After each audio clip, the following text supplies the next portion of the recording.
Hi guys, Erik from Team Kleber here. Today we will take a look at how you can bring up input voltage as a screen overlay on your Lowrance unit. I'll be showing you how to do this on this unit, the Elite FS, the current middle range unit from Lowrance. But the way we do this is the exact same also on the previous Elite versions, the TI and the TI2, and it's also the same on HDS Gen 3, HDS Carbon, HDS Live, etc. So you will be using the exact same menu also on those units to bring up input voltage on your screen. Having input voltage on your screen is important because it gives you a way to monitor the state of your battery.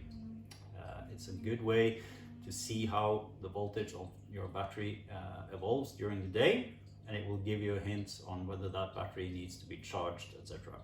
So input voltage is a very important screen overlay to have on your most used views on any Lowrance, or for that matter any other brand of unit as well.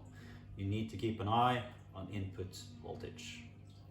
Now we will switch around so I can show you specifically what I press on the screen. 1 second.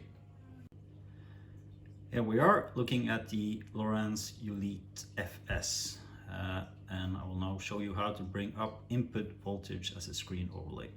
First, you need to choose the view you want that overlay on. Overlays are individual for each view, so if you want it on charge, you'll have to select charge. If you want it on sonar, etc., you need to select sonar. If you're using these combined views, you'll need to select those, etc. Just for showing you how this is done, I'll use chart. Now at the moment you're looking at a OpenStreetMap chart, and since I'm indoors, you will also see that I have a little alarm symbol at the bottom here, which is simply being indoors. The unit has no GPS fix. So you can do this in your garage, in your kitchen, or whatever. You do not need to have a transducer connected or a GPS location in order to bring up this overlay. If you want to bring up an overlay which is based on your transducer, like depth, then you will need to have a transducer connected. But now we will take a look at input voltage. You start by pressing the power button once. That brings up the system controls. Here we press edit overlay, and the next to press is menu. Here we can choose between several things, but right now we're looking to add a new overlay, so we will press add. This brings up a list of different overlays for you to add. Please keep in mind that not all of these overlays are valid for any sort of source. So for some of these overlays, you actually need to have a source for that overlay connected to your unit for it to work. But input voltage is based on a voltage meter inside the unit itself. So there's no need for any external sensors, etc., in order to add input voltage. We will find it at the bottom of this list. Here we have other, and you will find supply voltage or input voltage.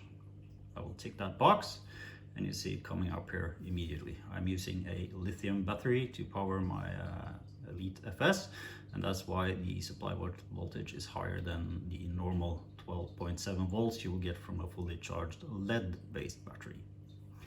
Now that I have the correct source for my voltage chosen, I can close this menu. You can now save it right away if you're happy with it, or you can configure, meaning you can change the text size, for instance, having it smaller, larger, change what it looks like, the layout, etc. When you're happy, you press save. And that's it. That's how easy it is to add an overlay on your Lowrance unit.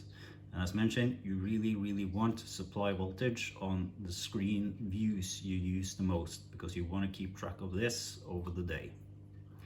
That's it, guys. Now get to it and add supply voltage on your units. Thank you.